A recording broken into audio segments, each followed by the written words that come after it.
E aí meninos, tudo bem com vocês? Então, hoje na nossa aula vamos falar um pouquinho sobre a Primeira República ou República do Café com Leite. Entre 1894 e 1930, o Brasil ele esteve sob o comando de algumas oligarquias, que são membros da elite, né? Que se organizavam ali em torno das atividades políticas, principalmente entre as oligarquias paulista e a oligarquia mineira. Essas duas oligarquias, elas controlavam as eleições, conseguiram fazer muitos presidentes no Brasil e se organizaram ali em torno das principais questões políticas do nosso país, juntamente com outras oligarquias estaduais. Durante esse período dessa história, né, que ficou conhecida como República do Café com Leite, porque Minas Gerais era grande produtora de leite e São Paulo era grande produtora de café, a gente vai ter diversos conflitos que aconteceram em todo o território nacional, né? Sendo necessário a gente falar um pouquinho sobre cada um deles, tá bom? Então, o primeiro conflito que a gente vai falar é a Guerra de Canudos, que aconteceu na Bahia entre os anos de 1896 e 1897. Sob a liderança de um cara chamado Antônio Conselheiro, milhares de sertanejos eles vão se juntar no Arraial de Canudos. E uma das coisas que o conselheiro propagava era o combate à República, criticava a Igreja Católica e se negava a pagar impostos, né? Eles chegaram ali no auge de Canudos a ter cerca de 30 mil habitantes. E o vilarejo começou a ser visto como uma certa ameaça para as elites locais e para os fazendeiros locais. Em 1897, após 3 tentativas ali fracassadas, o território de Canudos ele foi destruído por tropas federais, deixando ali milhares de mortos. A gente também tem uma outra revolta que é muito conhecida, né? Que foi a Revolta da Vacina, que aconteceu no Rio de Janeiro em 1904. Bem, o Rio de Janeiro estava passando por uma série de reformas, né? Reformas estas que queriam mudar ali os ares do Rio de Janeiro, isso no início do século XX. E as condições de vida ali do povo carioca não eram das melhores, não. Então, como uma medida para melhorar essas condições de vida na cidade do Rio de Janeiro, o prefeito da época, o Pereira Passos, vai pedir para um cientista chamado Oswaldo Cruz conduzir ali uma reforma sanitária, digamos assim. Em 1904, eles vão impor ali a vacinação obrigatória à população. Mas, embora tenha sido conhecida como Revolta da Vacina, a revolta não tem como raiz a vacinação obrigatória, muito pelo contrário. Na verdade, o problema principal de toda essa revolta foi justamente uma outra situação. Com essa modernização da cidade, as pessoas que viviam nos cortiços no centro, elas acabaram sendo desapropriadas de suas casas e obrigadas a viverem em outras áreas mais distantes do centro. Isso fez com que eles se revoltassem com todas essas medidas tomadas pelo prefeito e pelo governador da época e, né, acabassem ali se revoltando contra toda essa situação. Então, a vacina obrigatória não foi o motivo principal, mas sim há outras condições ali anteriores a ela. É claro que a revolta ela foi sufocada, com uma grande quantidade de mortos também de ambos os lados. A gente também tem outras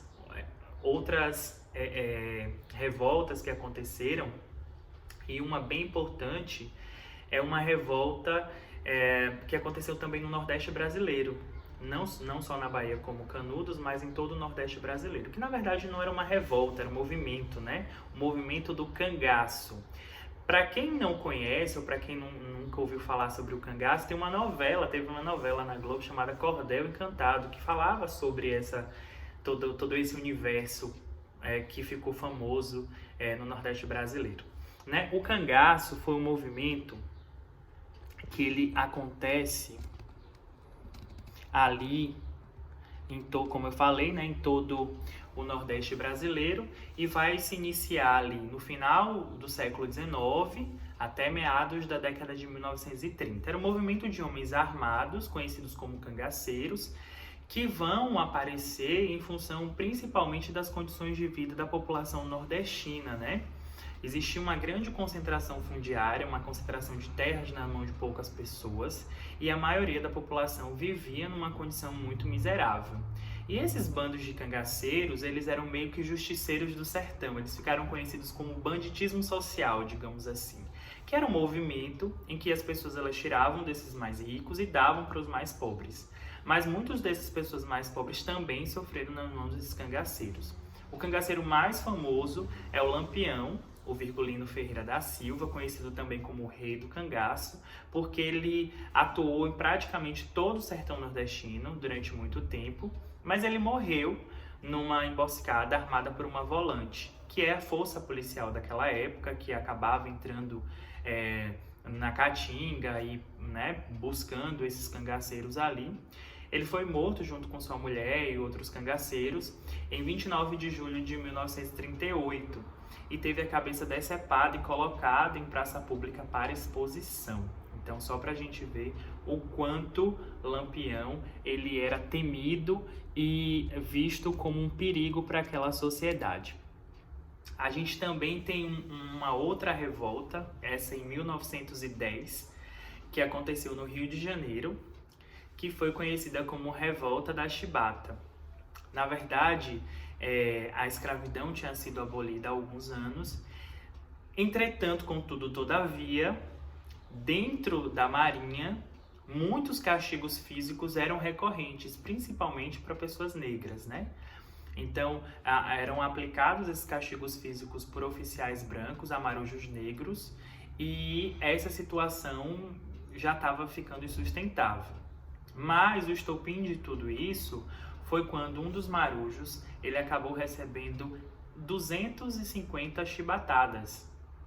E isso mobilizou todos os marujos, né, uma grande parte desses marujos, contra esses castigos físicos impostos ali pela Marinha, né?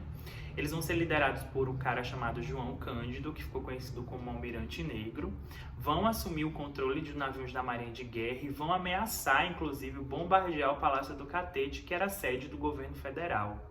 O presidente da época vai prometer ali atender às reivindicações, né, para acabar os castigos físicos, uma concessão de anistia, diminuir a quantidade de trabalho que eles possuíam, melhorar os salários, mas acaba prendendo, né, depois que a revolta se acaba, ele acaba mandando prender esses marujos envolvidos nessa revolta.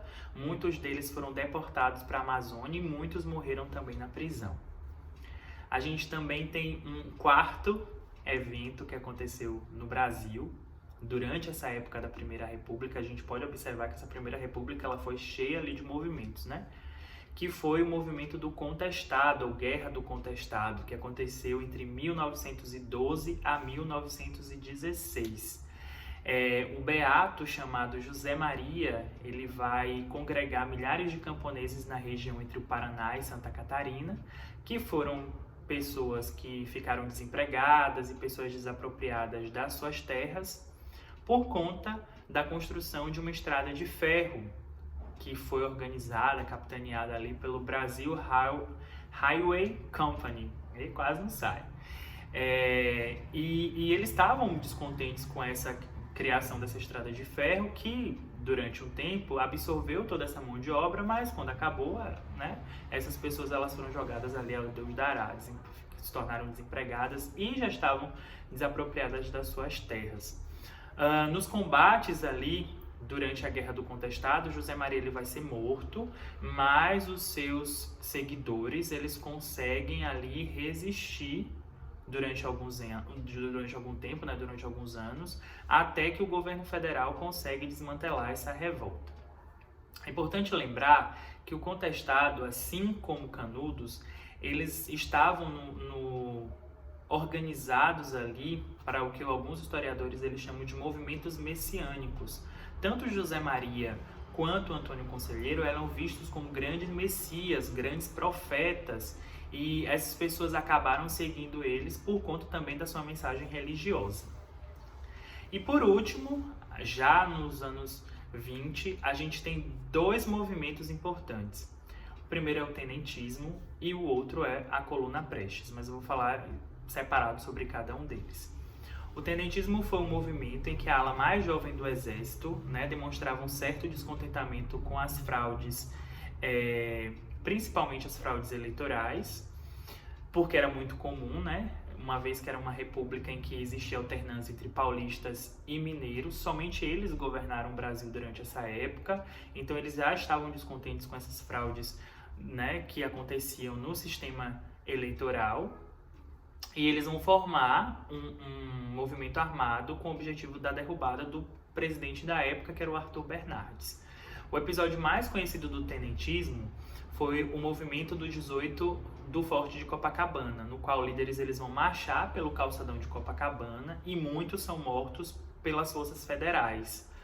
Então o movimento tenentista ele vai ser o pontapé para o segundo movimento, que foi a coluna Prestes, que aconteceu aqui no Brasil entre 1824 e 1924 a 1927.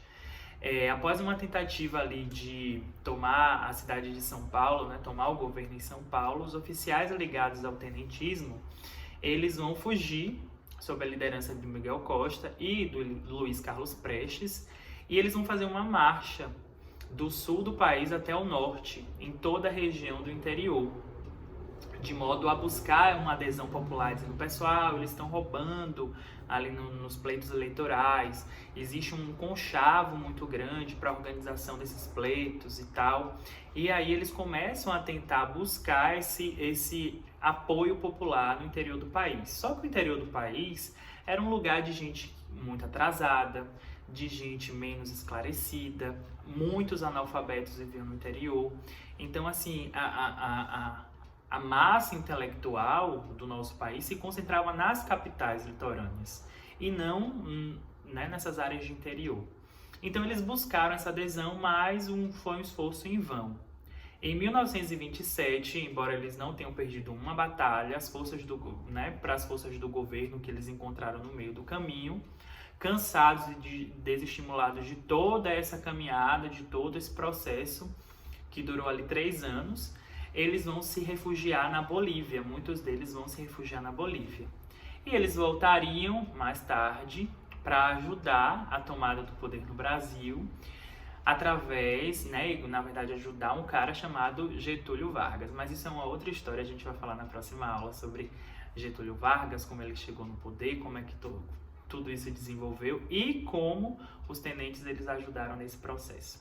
Mas isso é uma outra história. Eu vou deixar aqui na descrição do vídeo uma novidade.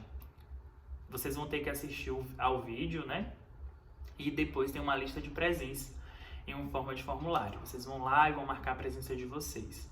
Também tem o texto complementar e a atividade ela vai ficar disponibilizada depois que vocês assistirem o vídeo, tá bom?